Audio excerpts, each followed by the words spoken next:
Good evening, everyone. You're in the spotlight with Brian Gardner for this Tuesday, June 19, 2018. Good to have you all here for our first and only show of this week as we continue our summer schedule here with our one show a week format here as we go through the summer. As always, before we get going, let me remind you all the ways which you can interact and contribute to our show. Have your voice heard by emailing us at itspotlight411@gmail.com. You can also follow us and tweet us at IT Spotlight 411. Please remember to use the hashtag IT Spotlight 411 for anything you tweet regarding the show. And of course, you can find us on Facebook. Just search for In the Spotlight 411 on Facebook and like our page. All right, we're on the air very late tonight. I apologize for that. Things got kind of hectic around here. And that happens. I told you all, sometimes you work late, sometimes things happen. I have a 4-month-old, so that's, kind of what happens sometimes. So bear with me here. This kind of stuff won't be happening in the fall. We're still kind of getting used to everything. So, but as the summer goes on, you probably have a few instances where this will keep happening because things are we're still kind of getting in the, still kind of getting used to the idea, even though it's been 4 months that we have a child. So, bear with us. Anyway, we don't have a lot here. This is that weird time of year where you get it, NBA's over, baseball season's gotten going, but you have to be cautious about the baseball talk because it's still only June, even though it's almost halfway through the season. You don't want to go too crazy on records and all that kind of stuff. And we will do a little bit of baseball tonight. We will do a couple of things related to attendance and some of the issues with fans that are going on, because I think that's a good story worth talking about right now, as opposed to talking about records and stuff, which in about a couple of weeks could change. I always like to get into some of that stuff, pennant races and stuff, right around the beginning of July, right before the All-Star break, because that's really when it starts to really heat up at the trade deadline and such. So we'll do a little bit with baseball with the things I mentioned. I didn't put this in the show, but we're going to do something with the U.S. Open and the Phil Mickelson thing, because I got a rant about that. I didn't put it in the description. That was my fault. But we're going to do a little bit with that. And we'll preview the NBA draft. We're going to do it a little differently this year, not because of time, but because I just think it'll be better to do it this way. And I'm the only person on the show, so it makes sense to do it this way. I'll talk about some of the NBA offseason rumors that are going around right now, some of the hot button rumors that are going around right now. So we have a lot of sports stuff to get to. Entertainment, we'll just do a quick box office beat. That's all we're going to do there tonight. As again, with the TV highlights, there's not a lot, but Mike not here and me not watching too much TV outside of like sporting events and stuff. There's not really a lot to talk about there. So that'll be the only entertainment stuff we do on the wrestling side. Raw, Smackdown, Money in the Bank, Fallout. We'll do all that here on the program tonight. And we'll talk about the firing of Big Cass that came out this afternoon. So I guess we have a lot to do, but it shouldn't take us long to do it. So let's get right to it. And we will start. Just give me 1 second here. I want to make sure this stuff gets on here.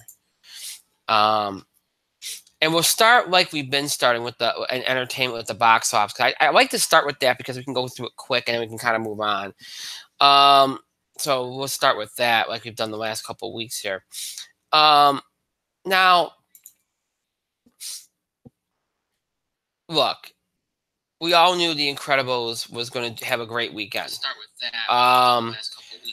Sorry about the echo, folks. I had to bring the channel up and accidentally play.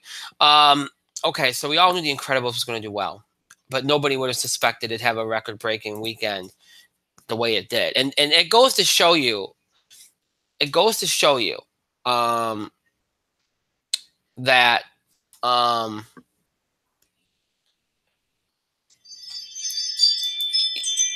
Anticipation can go a wrong way.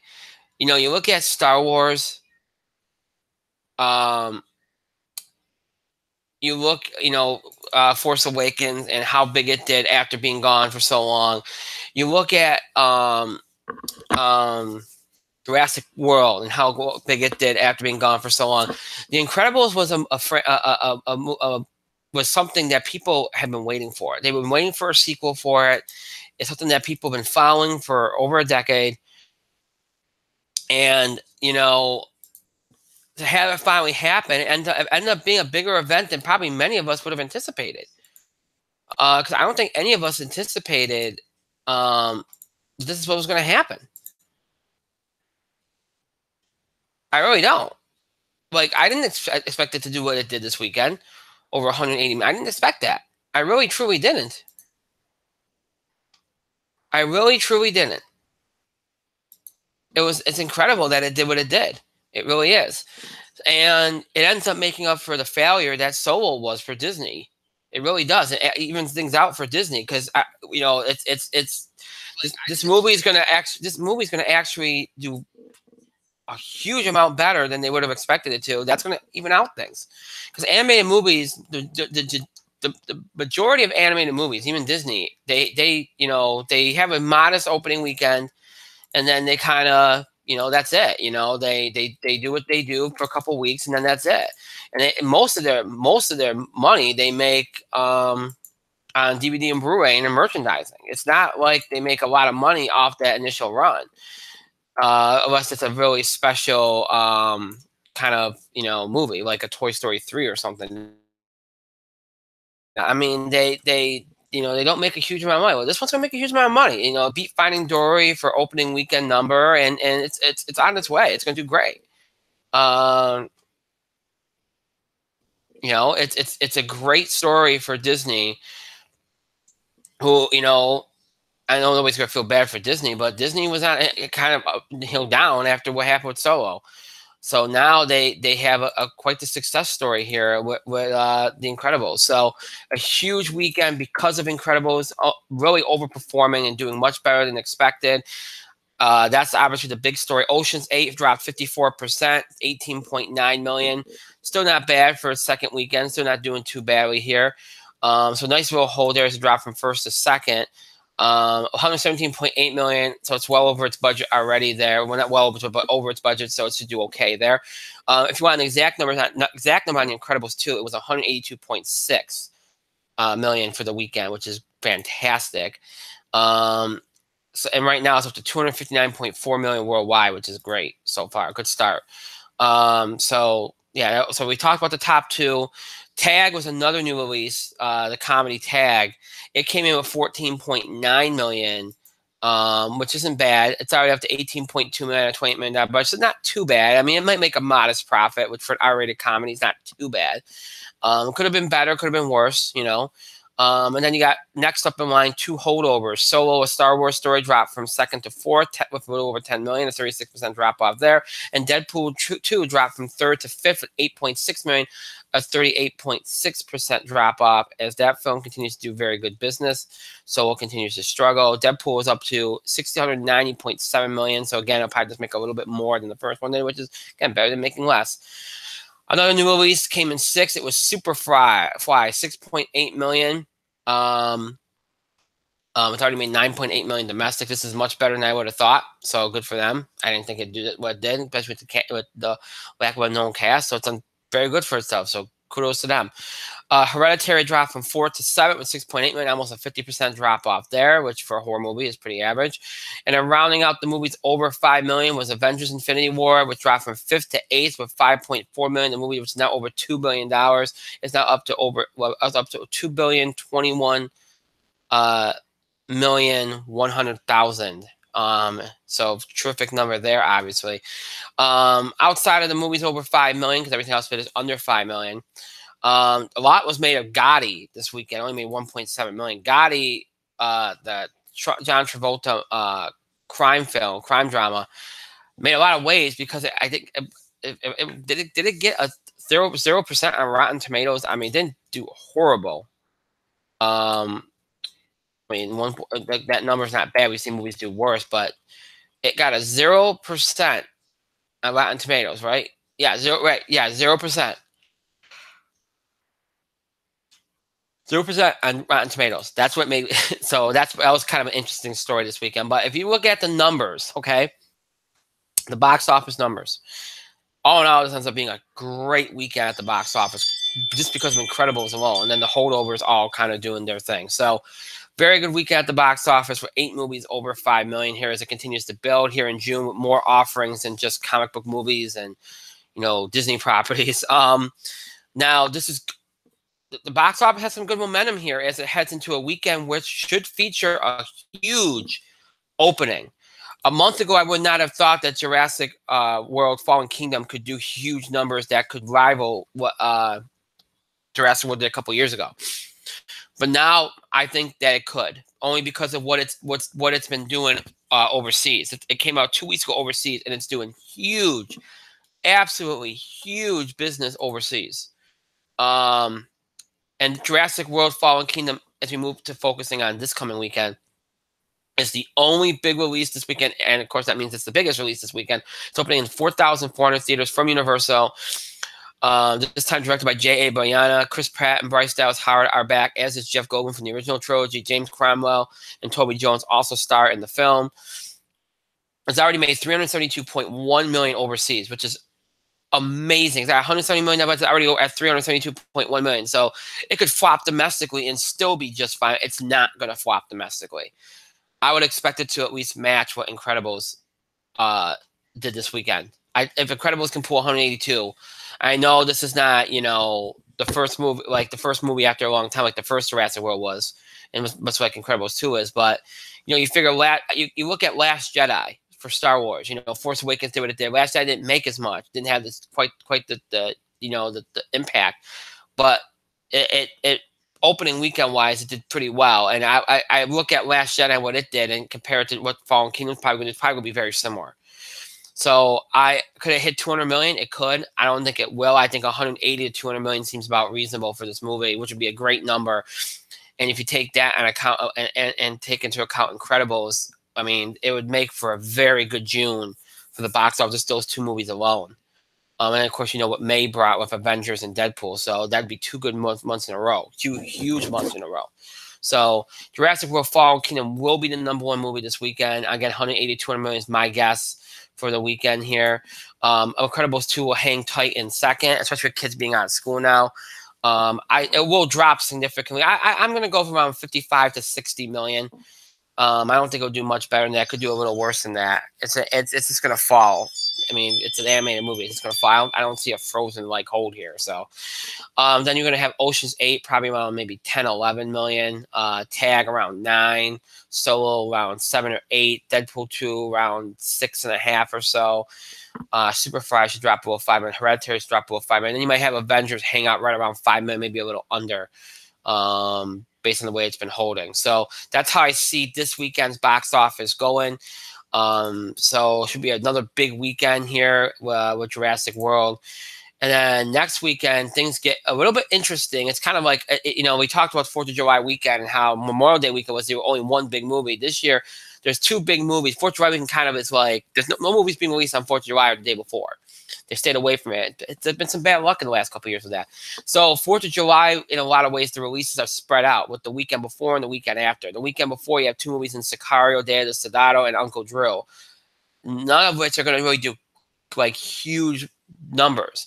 And the weekend after, you got Ant-Man and the Wasp, which could do a huge number. So, I take that back. There is a movie opening on 4th of July. It's The First Purge. So I take that back. There is a movie opening on the 4th of July. So there you go. But only one, so a little bit different. So kind of things spread out this year. We'll see how it turns out. If it, how that impacts things. If things end up being better, turning out better because of that. So yeah, we'll talk about all those movies next week. We'll go into all that, the 4th of July and all that kind of stuff next week. And we'll do that because I don't think we're going to have a show the week of the 4th of July. So, but we'll talk more about that next week. So we'll preview everything and do all that next week. But yeah, box office, things should get interesting here. This weekend should be big, and the next weekend should be kind of a hard weekend to predict, but we'll see how things track as you go towards that weekend. All right, so that's the end of the box office. I said it'd be quick. There wasn't a whole lot to talk about. It was pretty much a success story in The Incredibles and what's to come with Jurassic World here this weekend. That's all there was really to talk about. So, all right, so with that being said, we'll leave that alone, put that aside, and let's do some wrestling right now. Let's jump to some wrestling here and talk about first we'll talk about Money in the Bank and NXT, which took place on Saturday. I didn't get the chance to watch the NXT takeover special, but I heard great things. And from what little I saw, apparently it was amazing from start to finish, including the main event with Ciampa and Gargano, which was just amazing. Probably the best storytelling match WWE's done in years. So you have to give them kudos again for putting on another good show. And really, again, as they always do, put the pressure on the main roster to perform on the pay-per-view the next night. But you gotta give the main roster credit. This time they performed. That was probably the best pay-per-view. I mean, WrestleMania wasn't too bad. That's probably the best pay-per-view in a long time. The Daniel Bryan Big Cass match ended up turning out okay. The pre-show match was good. Shinsuke Nakamura and AJ Styles finally put on a good match. With that stipulation, it probably lent itself to that, but you could argue with the result, but the match was fantastic. The women's Money in the Bank match I thought was good. The only thing I'd have a criticism of the women's Money in the Bank match was this. I thought it was better than last year easily. My only criticism, okay, would be that they needed to let it breathe more. I think they rushed it a little bit. That's the one problem I have with these women's matches that are multi-women matches. A lot of times they rush. They don't take a chance. They don't let it breathe, and they don't build up the drama like the men's matches do. If they could, kind of slow it down a little bit more, then I think it would be perfect.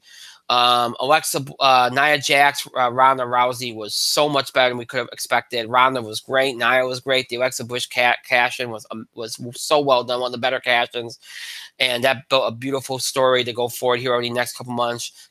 The men's Money in the Bank match at the end of the night was great. The only match that I thought was just boring as crap was Roman Reigns and Mahal, which really shouldn't even bother happen. It was just filler. Everything else, Rollins, Elias, everything was great. I thought it was a great pay-per-view. Now, you could quibble with the Money in the Bank winners, Alexa Bliss and Braun Strowman. Did Braun need it? No, but I think the bottom line is Braun's the next one in line to win a title. I know Roman and everything, but, Roman's always going to be around the title. I think the next person they want to coronate, and that's usually who gets the briefcase, is the person they want to coronate. Other than WrestleMania. It's WrestleMania and it's Money in the Bank briefcase. That's when you start. That's when you have those breakthroughs. It's WrestleMania and the Money in the Bank briefcase. Those are your two breakthroughs. So if you're not somebody that they coordinate at WrestleMania, usually that means they're going to coordinate you to Money in the Bank, and that's what Braun Strowman's going to end up doing. And I think we all can admit that we all know how this is going to come. Braun Strowman's going to interrupt the Roman Reigns Brock Lesnar match, or cash in on Roman Reigns after he beats Lesnar or something like that. SummerSlam. That's what's going to happen. But yeah. You could argue it's a waste of a case. Somebody else deserved it. Somebody else would have been better with it. But again, if your next person in line is Braun, it's been clear that he is for a long time now. Whatever. And Alexa Bliss, it was clear they did that because it set up the storyline with Ronda. And it's going to benefit Ronda. So I understand why they did it. So I thought I don't mind both choices. I really don't. I don't think they could have went wrong with in either match. Really, whoever they picked. Maybe aside of the woman, maybe if they picked Charlotte in the women's match, that would have been the wrong choice. But they didn't. So no harm, no foul. And she'll be taking some time off now. Now she has to get that surgery. And we talked about that I think last week. So you had that happen. Money in the Bank again, great show. And then you have Raw and Smackdown. Raw last night was probably the best Raw in since before WrestleMania. Starting out with the Alexa Ronda stuff, which was hot angle. They did a very good job of it. Her attacking Angle, the referees, Alexa Bliss, they did a very good job running her out for a bit to build up to SummerSlam. They've really done a great job at Ronda lately, so hopefully they can keep that up. Alexa came off good there as well, and then they did the shocking thing was the Seth Rollins Dolph Ziggler match where Dolph Ziggler took the title off Rollins. I wouldn't have expected that. If anything, on Sunday with the way Seth Rollins beat Elias, I thought that feud would continue. I was shocked that they did what they did, but hey, it looks like they want to do something with Dolph and Drew, and that's how they chose to do it. We'll see what happens there. It's at least it's interesting. They finally got back to Sasha and Bayley, which is funny after we heard reports that they were going to drop the angle. Now they picked it back up. Let's see, the Braun Strowman, Finn Balor, Kevin Owens, Baron Corbin thing, which was interesting, which was good. I thought Corbin and Owens needed that win. They got it. I did like the interplay between the four. And they set the stage for Extreme Rules, and now, multi-guy match with Roman Reigns and Bobby Lashley announced to be in it. They're going to be looking for other people to be in it. Multi-man match to decide who faces Brock Lesnar. We know it's going to be Roman, so I don't know why we're wasting our time. But, they did that. But at least Raw had a purpose last night. There was direction. There was movement. And I thought it was a very entertaining show. SmackDown, I haven't seen it, but I read the spoilers. Obviously, there was a lot of movement tonight. The Gauntlet match I heard was incredible. In fact, people said this might have been the best SmackDown. Might have been one of the best SmackDowns since the brand split. And spoiler alert, Rusev is the number one contender for AJ Styles' WWE Championship, which is a great move. He's been hot all year. He deserves this push, and he's getting it. They left it down to Rusev and Miz, which both guys deserve a push. Miz is probably going to get a push this year, too. But yeah, I can't argue with the decision. I think that was great. And I thought the Gauntlet match was smartly booked. I thought the whole night was smartly booked. Becky got a big win. They used the Bludgeon Brothers effectively, especially with Daniel Bryan. They transitioned Nakamura to Jeff Hardy pretty well. All in all, I thought it was a great SmackDown tonight. From the sound of it, I'll watch it later, but from the sound of it, it sounds like it was a great SmackDown tonight. So just wanted to quickly go over all this, the Fallout, Raw, SmackDown, Money in the Bank. So you got all that going on. But obviously, one of the big stories in wrestling is what happened to Big Cass this afternoon. Who Big Cass, of course, granted his release from WWE today. Now, again, this doesn't seem like it was a mutual thing. It seems like he was fired. It was, if you read any of the reports, it said that Vince McMahon called a meeting and he was fired today before SmackDown. There's been rumored reports for weeks now that there's backstage tension with Big Cass. He went off script. He, the Riddle wrestler, everything that happened there. There was a lot of heat on him. And look, you knew something was up when Big Cass, who's a pet project look, we know Vince likes big men in wrestling, and we knew he was a pet project. We know that they liked him. When he comes back from injury, he gets into a feud with Daniel Bryan. He doesn't go over once. He tapped out both times. And him tapping out once was shocking. Him tapping out the second time was just a sign that something was up. I'm really shocked that he didn't get fired yesterday, but regardless, it was a sign of something coming, and there we go. He's released. And look, there might be more to it than just what we already know. I'm suspecting there is.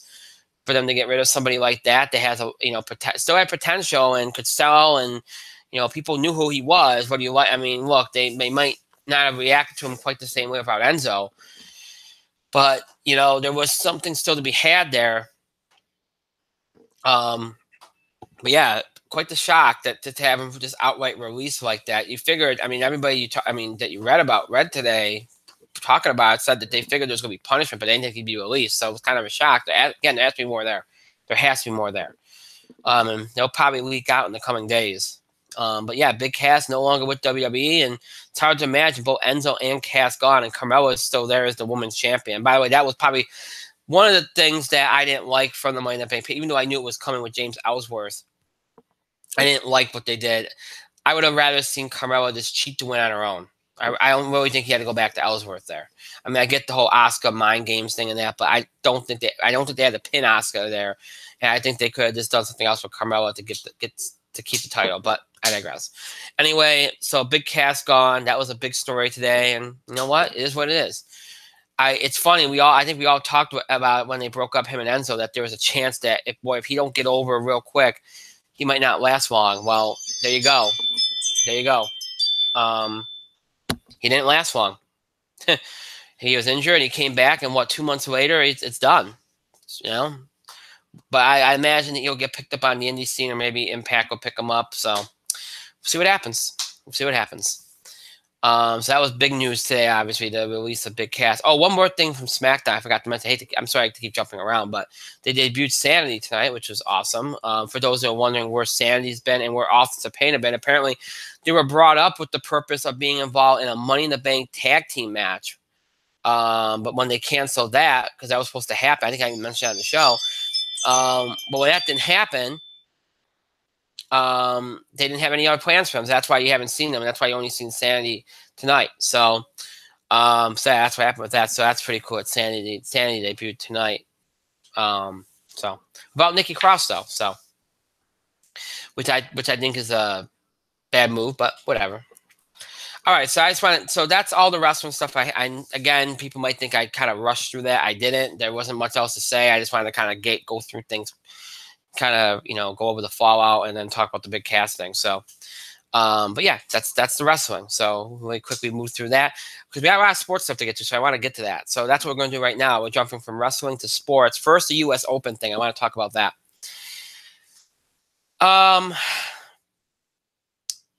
So. Look,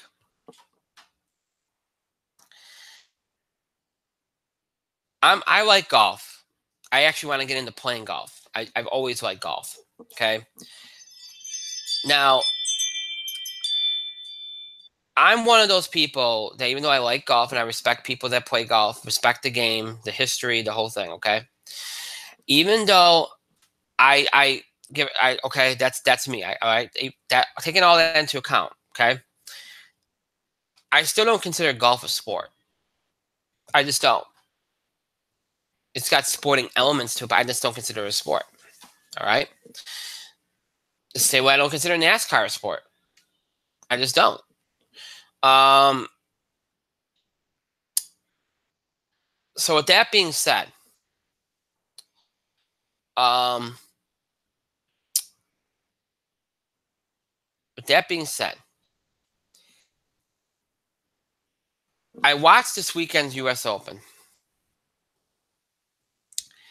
and a tournament that I was really looking forward to because I enjoyed the Masters, and I thought there was a lot of potential. You heard me talk about last week.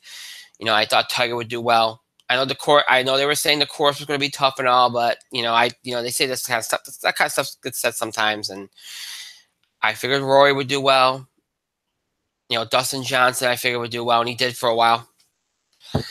I figured it'd be a good tournament. Well, after what happened last year, they made the course so difficult that it swallowed up pretty much all of their big talent, and you end up with the same winner. And here's the thing, and this is why even if even if I consider it a sport, it would lose points with me. Okay, so you have what you have. You make the course difficult because last year you felt like, oh, we need to make it more difficult. Okay, whatever. So make the course more difficult.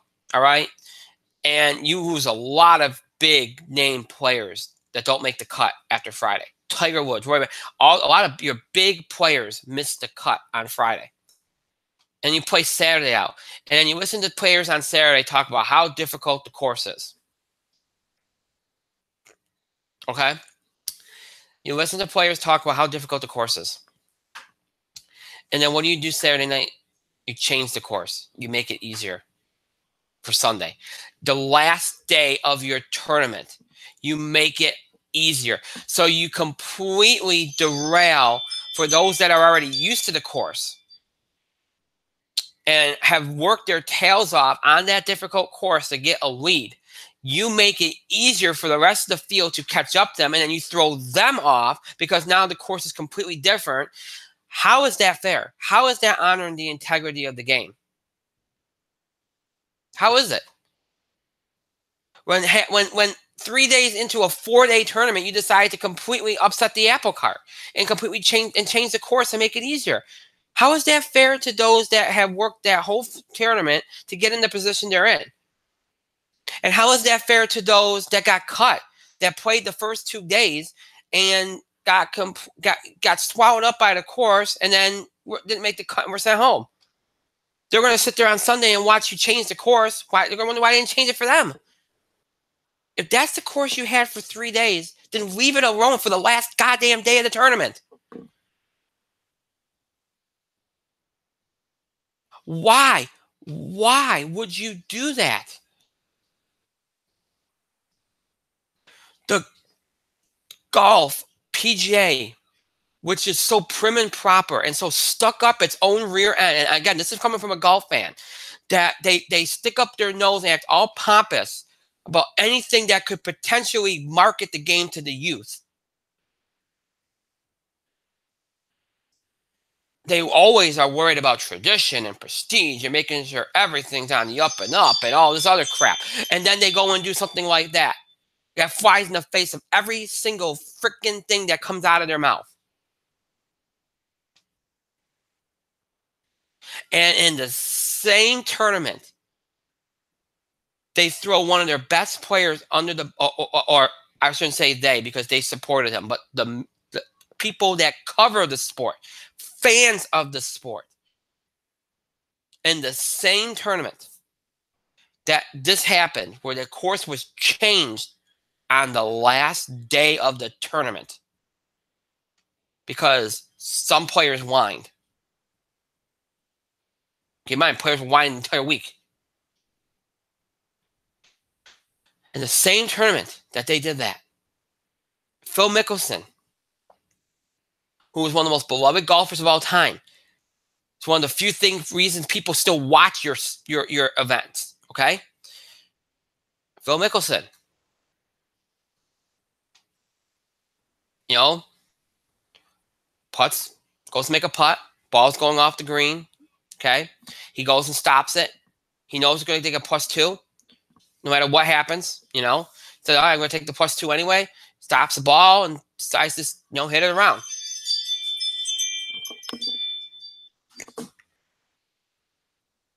And causes an uproar where many people, including Ian O'Connor, are saying he should have been disqualified from the U.S. Open, or he should have he should be kicked out. All this other crap. It's a complete outrage.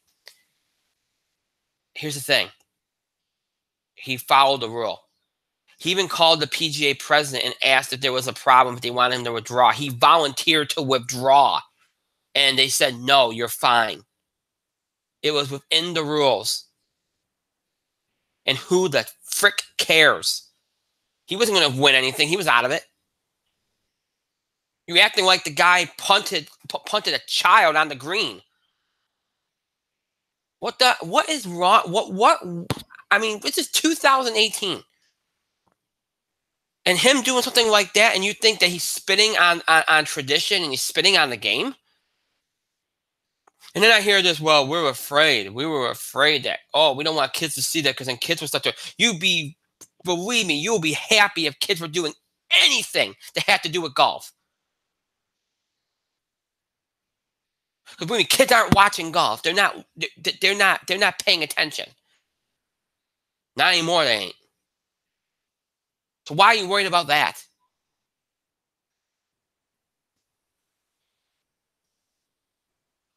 And by the way, kids do that. They do that at mini golf. Which is more popular to the under 30 demo than the PGA is. I mean, look, if you ever want the sport to get, you have so many good young players. You have so many good players. If you ever want to get this game over to a younger audience and make this game popular, you can't be like that. I mean, look, was it bad form? Is it something that he really didn't need to do and he probably shouldn't have done? Yeah, but it's not an outrage, folks. It's not a requirement of disqualification. Come on. He's not going to do something like that if he thinks he's breaking a rule. He knows that. Guy's almost ready to retire. Give me a break. Oh, he should withdraw. Give me a break. Get the stick out of your rear end. All right? Get off of it. It's not like he Happy Gilmore the damn thing. It's not like he threw his club into the crowd or, he picked up, he just like come on. Come on. He knew what the situation was. He knew he was getting a +2. What in the world is the big deal? You can't get upset about what Phil did and then sit there and be okay with what they did to the course on Sunday. Because what they did to the course disrupts the integrity of the game, of the tournament. Because you're doing something to the course. You're changing the course after people have already been cut from the tournament.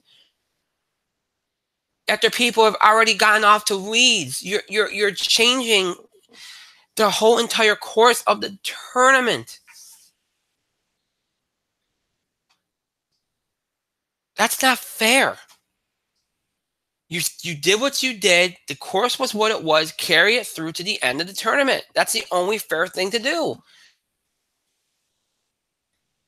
Was it a mistake to make the course that difficult? Yes, it was, because you lost pretty much all your big players. So nobody cared. Same guy, and then the same guy won the damn tournament again anyway. So what difference did it make? But, we're going to get all upset about Mickelson. We're going to get all upset about Mickelson. He ruins the integrity of the game. But then you stand by and say you're okay with what happened Saturday night when they changed the entire course and then let them all play on it on Sunday. And you saw everybody, including Dustin Johnson, one of your premier players, mind you, fall off the top of the leaderboard because the course was different, while other guys ascended because the course played better to them. You changed the complete. You altered the entire tournament on the last day. How on earth is that fair? to those that got cut on Friday, and how is that fair to those that busted their tail all week on a difficult course to get out to the lead? How is that fair? How is that maintaining the integrity of your tournament, of your sport? But we're going to worry about Phil stopping the ball when he knew he was going to get +2 no matter what he did. We're gonna worry about that and worry about how that impacts the integrity of the game. But then we're gonna change after players whine for 3 days. Okay, we're gonna change the course the night before the last day of the tournament.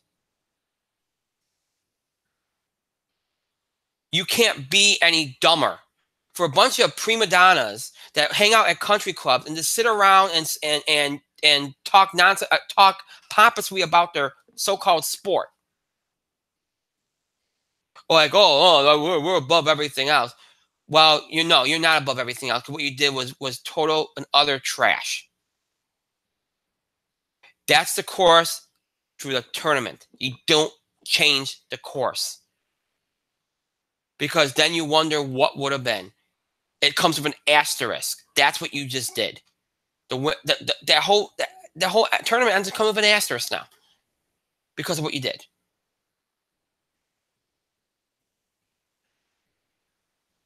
Hypocrites, double standards, and you wonder why nobody cares.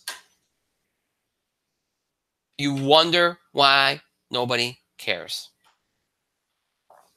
And again, I'm a golf fan. I watch the tournaments. I enjoy it. So this is not like me trying to bash something I don't like. It was embarrassing the way that everything was handled this weekend. And, to go after Phil for what, look, again, was it bad form? Was it something that he shouldn't have done? Yeah, okay, I'll bite on that. But the level of outrage for what he did was so ridiculous. On the same weekend that they did what they did to that course is completely, it's asinine. I don't understand how you could be upset about one thing but not the other. I really don't. That's one of those things is stupid. And in the case of Phil, it was stupid.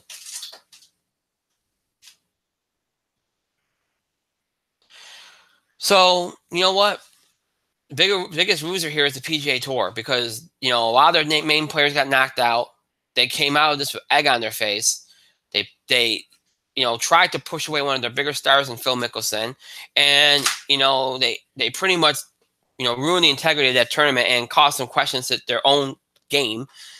And all that talk about a difficult course, you end up with the same winner anyway. And and maybe one of our fans can help me out here with this. And because I've been trying to find out if it was. I have no way of knowing. But I'm curious. When they changed the course Saturday night to Sunday, did that end up becoming the same course?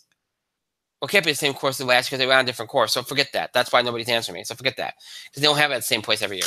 So yeah, forget that. So yeah. So you know what though? But did they play it out to his strengths? Did they end up making it a similar course so that Brooks can win it again? That'd be something I'd be interested in finding out. Because we all know so much of golf is about, really it could be about the course you play on, how comfortable you are, how it plays to your game, whatever that may be. So if you end up changing the course and it ends up suiting certain players better, then you're going to see those players perform better. It's just the way it is. So I'm thinking that maybe that helped Brooks on Sunday, is that the course changed and it maybe benefited. Obviously, it benefited a lot of them. You saw some guys jump up to the top of the leaderboard that weren't there, and some guys drop off. But a lot of that can be chalked up to, hey, this course is better for me now with the way it is now. It suits me better. And that's why I don't like that. Because you're changing the course, it's going to suit some people better and some others not. That's why I was wrong. But I'd like to know if the course played more to Brooks' strength. I'm not familiar with Brooks as much as some of the other players. I'm not. Other than him winning last year and this year, I'm not really familiar with him. But you have to think that obviously it played to help him, And I wonder if that's because it was similar to the course last year. So if anybody knows that, let me know. If anybody cares, let me know. But I just wanted to talk about that guy. I just thought that was so God nuts. It's a shame because that could have been such a great tournament. Oh well, you know what? You got the Open Championship and other things coming up, so hopefully they can redeem themselves for some of those tournaments. All right, so there's the golf. Let's leave that. Let's put that away. Now let's do the baseball story I wanted to talk about. The attendance and the fan issues that MLB is having. Again, we'll talk all-star voting and all this other stuff, in-season stuff, pennant racing. We'll talk about that over the next couple of weeks. I just want to talk about this.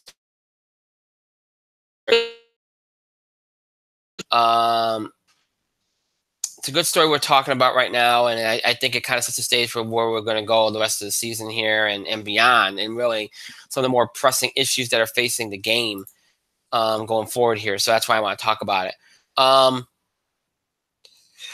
So now one of the prevalent stories in the early season here for Major League Baseball has been the drop in attendance this year.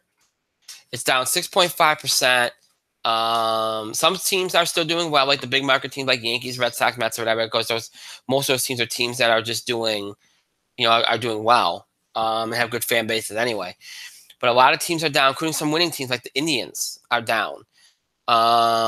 It's the lowest average in 15 years in attendance. Now, it's not just attendance that's the issue. Fan interest is down. Sales are down. Now, look, you can attribute this to pricing. You can attribute this to, the bad weather, especially in the East in the early part of the season. All good reasons. But one thing you could also attribute this to, and this is important, this is probably going to be a very big theme going forward here for baseball, is the strikeouts and the reliance on the home run. Now, home runs are great for baseball. We saw that in the late 90s, early 2000s. But if you're going to have just as many strikeouts as home runs, or more strikeouts than like 3 times as many strikeouts as home runs, and you're going to have batting averages down because people are more or less just hitting home runs. If it's either home runs or strikeouts. And also again, we talked about this, even though it's not as bad as before because teams are scoring more runs because you got more power hitters. If you're going to let sabermetrics run the show, you're going to lose people. Because here's the thing. Home runs, people like home runs. People like offense. That's the thing. They like offense. Well, okay, if you only hit, home runs can only be run if they're accompanied by, people being on base. Home runs are a cheap thrill. You need more than that. You need offense. You want more offense. You want things to be interesting. You want them to be compelling.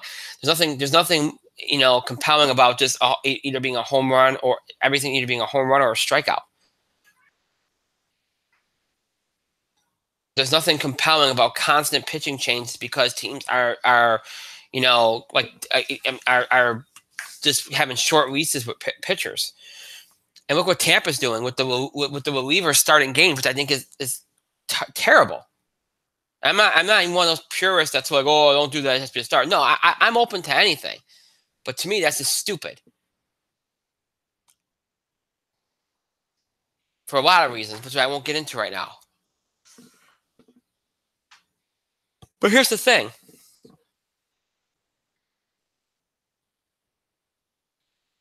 If you're a fan, I'm a big baseball fan. It's always been my sport, okay? To watch anyway. If you're a fan, you go to a baseball game. You like the home runs. But you like action. You like drama. You don't mind you don't mind pitching when it's compelling and it's dramatic, and you got that big strikeout that makes you get off your feet. Get off your seat. Sorry.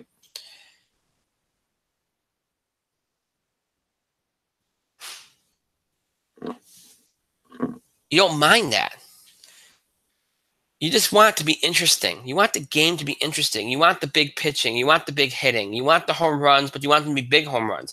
You want people on base. You want base stealing. You want excitement. There is no base stealing anymore. There's no more hit and runs anymore. what you got is defensive shifts and preventative defenses and, all or nothing, home run or strikeout. It's such a numbers-driven sport, and it's happening in all the sports now. Numbers, sabermetrics are involved in all the sports, and I think it's ridiculous. Because seriously, numbers have always been big in sports. You have your scouting, and you look at things and all that stuff. They always have played a role. But to me, nothing is more important than your own two eyes. What you see with your eyes is so much more important than what's in the binder.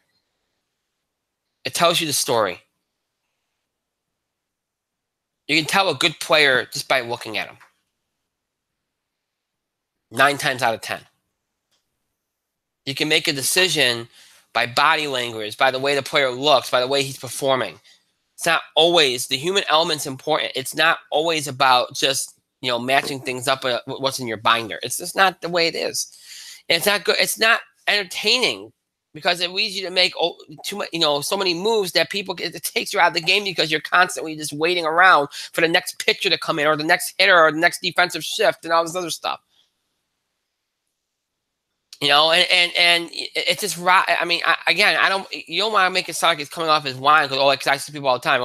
I hate the defensive shift. It's taking away offense. And then people, of course, the argument is, why don't the hitters start hitting the other way? Well, they don't want to completely change their swing to do that. But the thing is, people all the time with defensive shift, it sounds like whining. Why don't they get rid of it? Why don't they again, now they really shouldn't have to get rid of it. And it's hard to justify getting rid of it because it's part of strategy.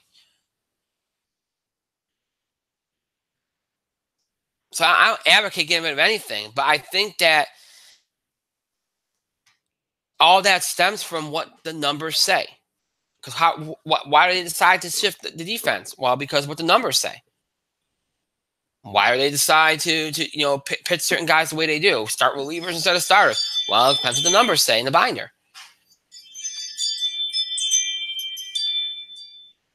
Why do we bat this guy instead of this guy? Because of what the numbers say. That's how it works. You don't have that. If you're not over-reliant on the numbers, then you have what you had about 20 years ago, which is people managing with their gut. They see the numbers in front of them, but they're like, all right, well, let me see what he's doing on the mound. Or let me see what he's doing behind the plate. Oh, okay, all right, well, the numbers say this, but my gut is telling me, okay, that's what you do. The numbers are your gut. There used to be some decision-making involved. Now there's none. You're essentially a puppet if you're a manager. And that takes away from the game. You're losing a lot of the human element.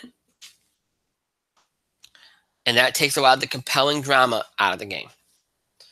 So you can make all you want. Weather's an issue, yes. Prices are an issue, yes. Home runs, kind of being counteracted by strikeouts, yes. Sabermetrics, though, I think is a big thing. I think all the prevention, the shifting, all that stuff is taking away from the game. And I'm not even really sure how you fix it. I don't think you outright get rid of it. Only thing I can see you doing is kind of going back to the old way, which is a mix of numbers and a mix of making decisions with your gut.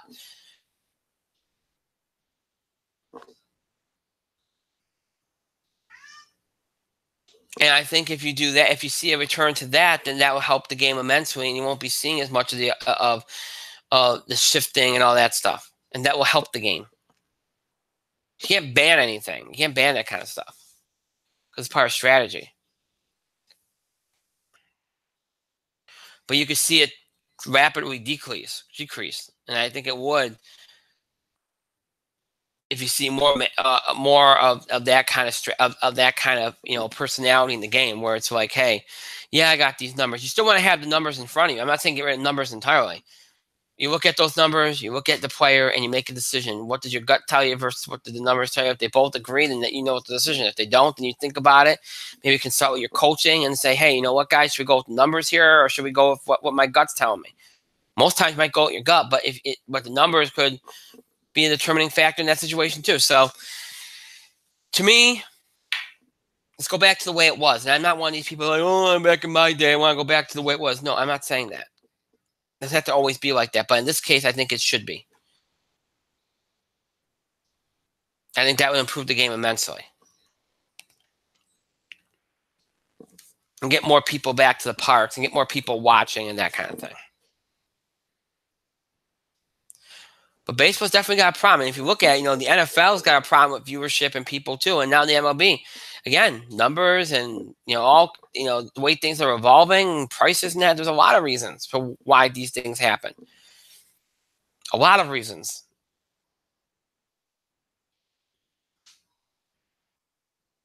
And there's, of course, things that the leagues have to do to improve. MLB's realizing it, NFL's realizing it. Make these improvements and see what happens. And you're going to be seeing some improvements in baseball. Obviously, replay's a thing too. Just some people thinking that replay takes away from the game. It's taking too long. And same thing with NBA and basketball too. That's one of the things you hear people complain about. So, changes will be made. It's not a matter of if, it's a matter of when. And you just see how things react to those changes. I would imagine that if the weather was better, the attendance wouldn't be down quite so much. But I still think it'd be down. Doesn't also help that most of the league is tanking. You look at the American League. Again, I don't want to get into records and stuff, but look at the American League. Most of the teams from last year that are going to be in the playoffs. You might be exchanging Seattle for Minnesota, but other than that, it's all the same teams. And the records aren't the same outside of 4 or 5 teams who are dominating the sport. Records are, wins and losses are completely different from last year. There's so many teams with many more losses than they had last year. There's much fewer teams in it this year in both leagues than there were last year. And it's just going to continue to dwindle down. A lot of teams are tanking. And that doesn't help either with attendance. So there's quite a few reasons here. And MLB has some things to address, just like the NFL does. And the NBA too. Maybe not so much as the other ones, but, and the NHL as well. They all have things to address. But baseball has a lot of things to address, I think. A lot. So I just wanted to touch on that story. I thought that was of interest, the attendance and the fan issues and stuff like that. Obviously, we'll talk more about those topics and themes as we go along here. And obviously, again, we'll start talking more baseball in the coming weeks of all the pennant races and trading and all that other stuff. So we'll talk about those things here as we go on. I know that yesterday that the Nationals made a trade for Kevin Herrera from the Royals, which is a good deal for them here as they get another bullpen out to pair with Sean Doolittle. Both Sean Doolittle kind of a converted closer, and Herrera's already a closer. So it'll be interesting to see what they do there.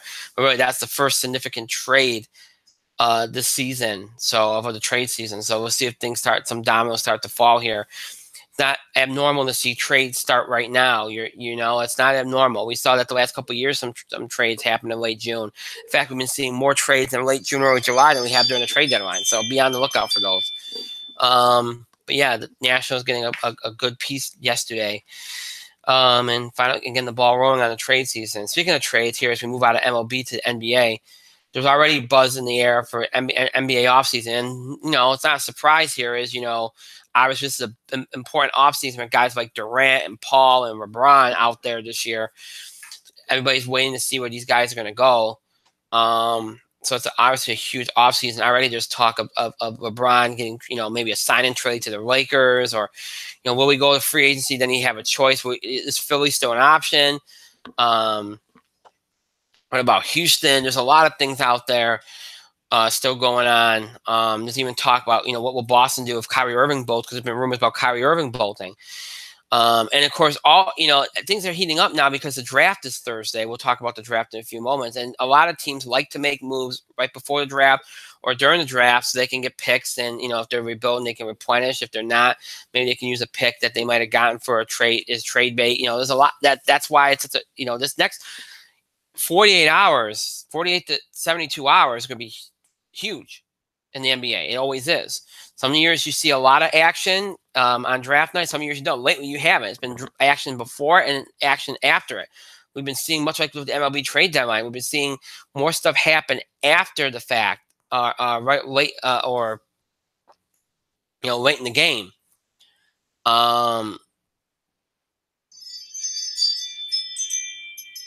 Well, at least in baseball, not in baseball, in NBA, we've seen it late in the game. But yeah, so it's interesting. Because the draft, like I said, it used to be a draft night, you have a lot of moves. Now it's before and it's after the fact. MLB, it's before and it's maybe after on waivers. It's interesting to see how it develops. But yeah, there's already buzz in the air about LeBron signing trade. There's talk that Lakers are going to use Lonzo Ball. Maybe Ball goes in over to Cleveland in that deal. There's talk about Lonzo Ball going to Atlanta. Talk about Kevin Love being moved. Apparently, Cleveland's interested in vets. They want vets so that if LeBron does it, they can kind of rebuild. They want to build them. Apparently Larry Nance Jr. is one of the pieces they want to keep. They don't want to necessarily get rid of everybody. They can't really do anything. They don't have a lot of cap space, so they're kind of. We like to think that maybe they're going to try to relieve cap space, but it's probably their goal. But it's still going to be hard to do that. Yeah, so they got a lot of irons here. Cleveland does, and the Lakers are involved. They want to make a play for LeBron, whether it's by free agency or not. Maybe they want to make a play at Chris Paul. And then another wrinkle in this, and I didn't put this in the show description, but it's worth talking about, Kawhi Leonard, who apparently wants out of San Antonio. We've been following this saga all season long, and we talked about how absurd it is that he apparently can't get along with what's seen as the best organization in the NBA. And Greg Popovich is one of the best coaches, if not the best coach. It's what everybody else has had no problems with them.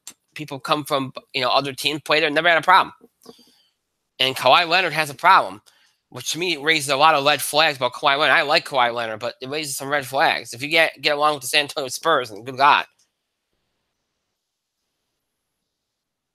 But, there's been talk of Kawhi Leonard wanting a trade to LA. And so now people have been lumping Kawhi Leonard with LeBron James going to LA. Then there's been some talk of with LeBron James, with Kawhi Leonard going to Cleveland to be with LeBron James. And, maybe LeBron doesn't want to leave. If they can put together a good, competent team, then he might not leave. A better team than last year. If they can do that, then he'll stay. And there's been all this talk of Houston, with Chris Paul saying he's not less worried about his free agency and more worried about recruiting LeBron James to Houston. So you've had all that. So a lot of buzz with all. So much as buzz, pardon me, should be circulating around LeBron James, and rightfully so. You would expect that. It seems like Kevin Durant's going to stay with Golden State. It seems like Chris Paul will likely stay at Houston. Those will be two dominoes off the board. But, yeah, so there's been a lot of buzz. There's also been buzz about Kemba Walker being shopped, which I think that seems like a deal, draft day deal or pre-draft deal. I see if there's anything else out there. No, it says the Spurs don't want to trade.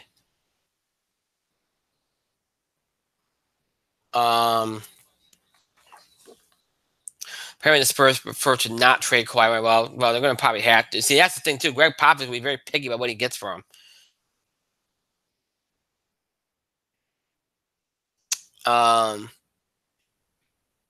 Let's try to see what any rumors out there that I don't know about here that I haven't mentioned.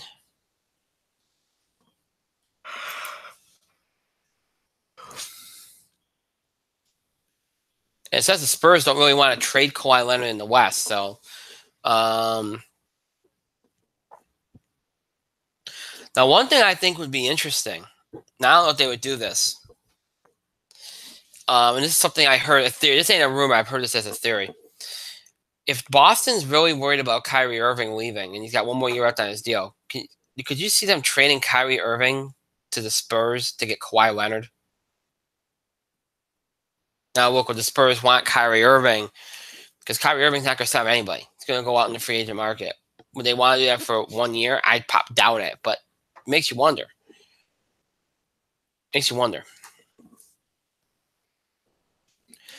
So I think that's all the big buzz that I'm hearing about so far, at least the major ones. So, yeah, so a lot of big things going around, a lot revolving around LeBron. It's been said that LeBron will probably not let Cleveland know if he's staying or not before the draft. And why would you think that way? Why would you think he would? He's got a lot to figure out here. And a lot of it's going to depend on rosters and who's with who and all that other stuff. Kawhi Leonard and Chris Paul and what Cleveland's going to do on draft night. Apparently he's got some eyes on some players in the draft. If they draft somebody he likes, that might be helpful to keeping him. there's a lot to be said here. He's not. Why would he make his decision before the draft? Unless you're asking him, unless you tell him, hey, look, LeBron, we can do something with the Lakers for you. Sign on the dotted line. We'll do a sign and trade, and you'll be moved. Do something like that, then he might be, but he's not going to stay unless something dramatic happens. So, it's not really a shock that he's going to, proceed the way he is. So again, a lot of these rumors right now revolve around LeBron, what he's going to do in Cleveland and LA, and Chris Paul and company, and lost my train of thought. Wow. And obviously you have little things like Kemba Walker thrown in there, and that that kind of thing. But right now the focus seems to be on the big guys and seeing where they all end up, whether it's through free agency or sign and trade. So it's going to be an interesting. This is always interesting from now till Thursday night with the draft. It's always interesting, and it's going to be this year as well. It's going to be an interesting couple of days here to see if anything if significance happens. Because you hear about people wanting to trade up and trade down and use their picks to get big players and all kinds of stuff. There's a lot of stuff moving. There's a lot of moving parts here. There usually is every year. And sometimes you're disappointed, nothing really happens. But this year, I think everything's primed. I know I say this every year, but I think this year, truly, it's primed for things to happen based on how the way everything's kind of filtering out. So should be an interesting few days here as we approach the draft. And the draft should be an interesting draft this year. There is a lot of depth, I think, to this draft. I don't know. I think talent-wise, there's more in this draft than there was last year. And I do see a couple of potential superstars in this draft. I didn't see that last year. I didn't see that last year. By the way, there's a source saying, I'm sorry to keep yawning, but it's been a long day. Apparently, sources saying that Popovich is flying to California for Kawhi Leonard. So that's interesting. All right, so let's click here. So again, I do think there are some true stars in this draft. And some people that I think could players. I think they could be huge, factors. I don't see anybody. I see some people that can make some big impacts.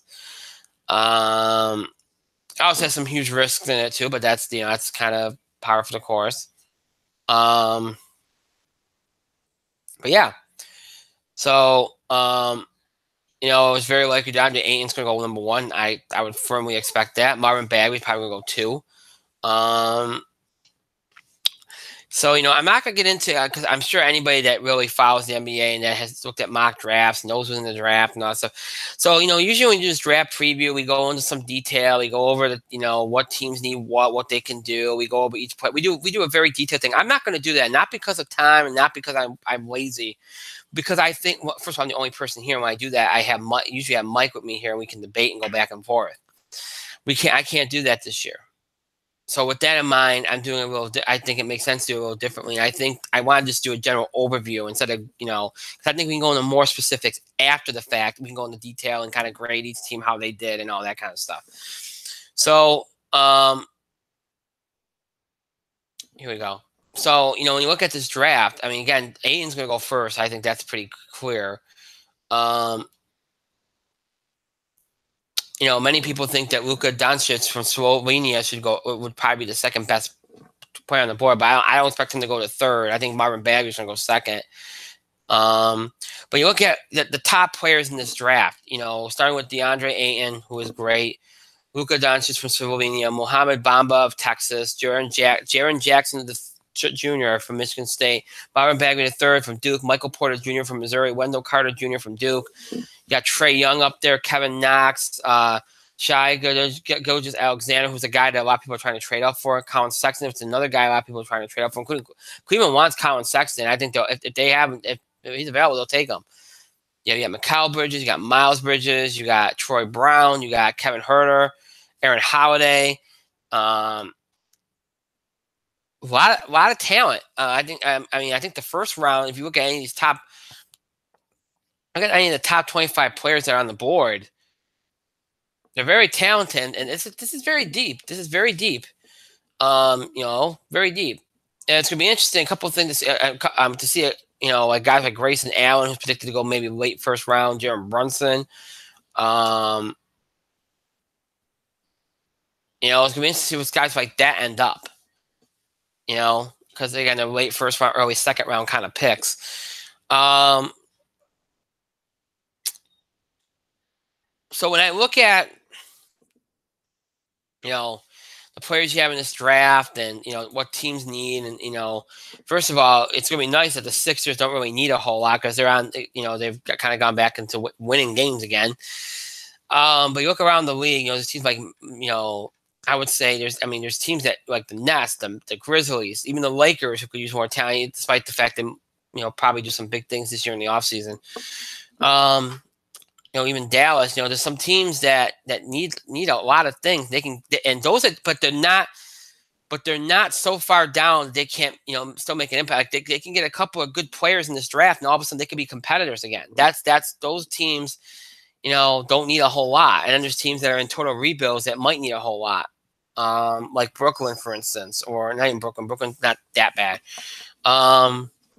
Orlando probably needs a little bit more help, maybe in the middle of a rebuild. So that'd be an example. But yeah. But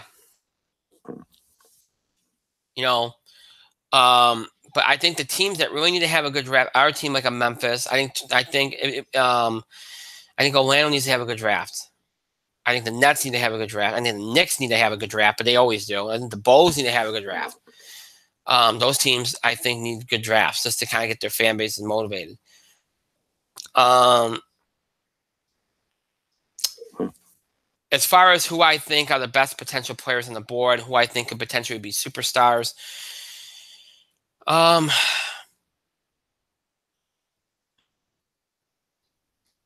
a great player.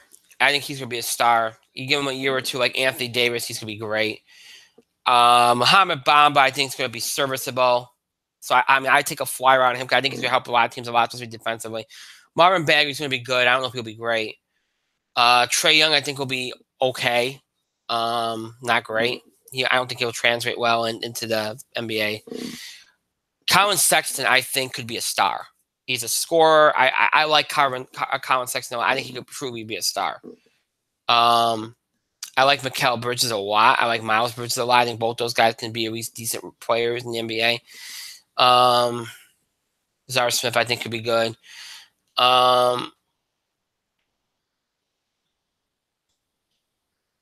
Let's see. I'm trying to see what else is up here. Javon Carter could end up being a pretty decent point guard for somebody in the NBA.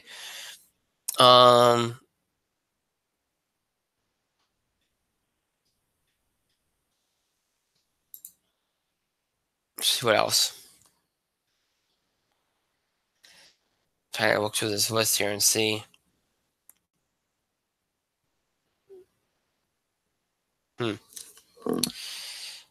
Bonzi Colson could be somebody really, really good. You have to be healthy, though, too. And, of course, he had an injury-plagued year.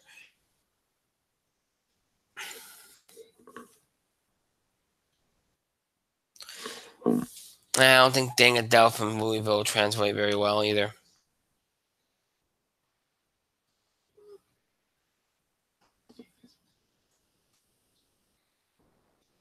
I'm trying to see if there's anybody else as they go down the list here. Internationally, there's not a whole lot of players that seem to be highly regarded. Let's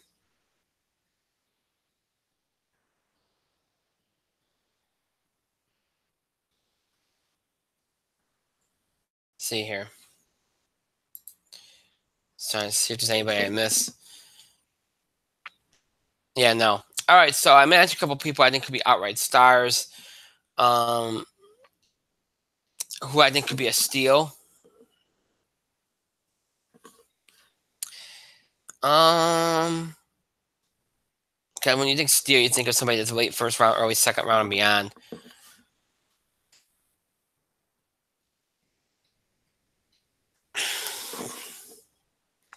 I mean, I guess if you go after guys like Wagner and Carter and Brunson, you get those guys late. Chandler Hudson, from Boise State, I like as a player too.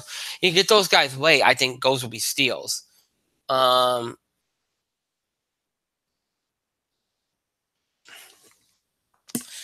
they're also guys I think could be potential stars, can make the bigger impacts.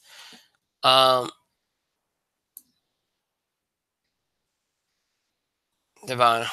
Tony Carr. I was thinking to see if there's anybody else I missed. Alonzo Trier is a guy that could be a sweeper pick later from Arizona. Again, Bonzi Colson, I think a lot of people, he end up being a sweeper pick by default because people have given up on him. Dante Granum from Clemson, I think, is another one. So there's some potential. This is a very deep draft. There's some players that if they fall late, could be steals. Could be steals. And again, there's some players that I think could be huge stars or at least make big impacts. So it's going to be interesting to see. And I hate to skate by, but again, I'm just doing a general overview here. There's more to talk about after the fact than there's going to be before. This draft's deep, and there could be some interesting picks, especially late. And then again, I mentioned some teams already that really need to have a good draft, and then, there's teams that don't really need to have one, but it wouldn't hurt them to have a good young player to have on their team or somebody that can help them now. So, and that, doesn't hurt to pick up a young role player to help you out. So I think it'll be a good draft. I think it's not really, it's got some good players at the top, but it's not top heavy. Again, I think there's a lot of depth here. And I think it's going to be interesting to see how things unfold Thursday night. I do think there's potential for some big movement of some picks and some trades, and we'll see. We'll see how, because to me, this is going to, we've kind of had a little bit of a lull here, just had a lot of rumors and a lot of that kind of thing. But Thursday night, the draft, maybe even, the next couple of days that we build to the draft, should really kind of springboard the NBA offseason and get some player movement going. So I look forward to the draft, and we'll see how things go. And we'll, obviously do like post-draft analysis next week, which we'll go into more detail. We can be able to talk about more because I think there's more to talk about when you get to that. We'll see how many international players go, and we'll see how some of these teams do that need to have good drafts, or just how any of these teams do really in general.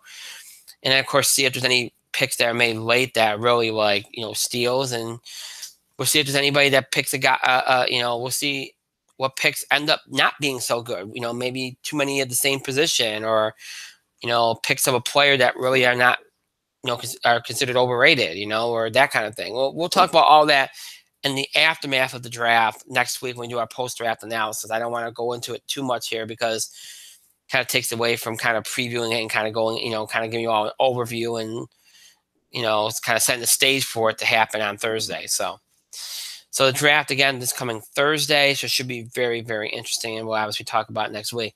So, yeah, we'll see how it goes. All right, so that's it. We got through everything. We did all the sports stuff we wanted to talk about. We did all the wrestling and entertainment. So with all that being said, we've done everything. What do? We end the show, right? So that's what we're going to do here. As we end the show here, we wind down. As always, the show might be old. Does not mean you have to stop interacting, contributing to our show. Continue to have your voice heard. Send us your feedback, your questions about the show, the scheduling of the show, topics, or breaking news items related to sports, entertainment, wrestling you want us to cover. Reactions, comments, opinions, and things we talked about on the show, things we said. Any of these things you can do by email, Facebook, and Twitter. You can email us at itspotlight411@gmail.com. You can also follow us and tweet us at itspotlight411. Remember to use the hashtag itspotlight411 for anything you tweet regarding our show. Again, follow us on social media to get the latest information about the show and also interact with us and get out everybody's scheduling updates, last minute postponements, delays, all that stuff what you all know about on our social media pages. But also, again, we interact with you as well. So you want to make sure you follow us on social media so you can have access to all that and more. Follow us on Twitter at itspotlight411. Remember to use hashtag itspotlight411 for anything you tweet regarding the show. And of course, again, as always, find us on Facebook. Just search In the Spotlight 411 on Facebook. And then make sure that you like our fan page once you find it or once you're on it. You have two ways to keep up with the show and look back at class. So you can either stream us anytime on Google Plus and YouTube. Just search for In the Spotlight 411. And when you do, you'll be able to stream any episode we've ever produced for Google Plus and YouTube. It's every episode from October 2015 right up to tonight's current episode. Those episodes are able to just stream anytime you want on Google Plus and YouTube. So make sure you go over there, search for In the Spotlight 411. You'll be able to do that anytime you wish. If streaming's not your thing, maybe prefer to listen to us on the go, listen to us in general more than see us. If that's something that you're interested in and that's better for you, then check us out on our main host sites, Podbean and iTunes, to search In the Spotlight 411 on both those sites. When you do, you'll be taken to our show pages on both sites, where you'll find every episode ever produced in the nearly 8 years been doing the show. It's every episode from original Blog Talk Radio run from October 2010 to January 2011. Everything from our Blog Talk Shoe run from January 2011 all up to mid-October 2015. And, of course, all of our Google Plus and YouTube episodes from mid-October 2015. All up to tonight's current episode. All those episodes available for you in audio format for your convenience in order from the most recent date to yours. Every episode ever done in order available for you in audio format from the most recent episode, that being tonight, all the way up to the oldest episode way back in October 2010. All those episodes available for you anytime you want. Whether you want to check out an episode again or miss an episode, miss a apartment episode, just catch up on old episodes that you maybe never seen, or maybe you're a long-time fan, want to check out old episodes again. And that you can do on our main host sites, Podbean and iTunes. Just search In the Spotlight 411. Again, Google Plus, YouTube, Podbean, iTunes. Again, Google Plus, YouTube, Podbean, iTunes. Your ways to keep up the show and look back at classic episodes. Just search In the Spotlight 411. Again, just search In the Spotlight 411.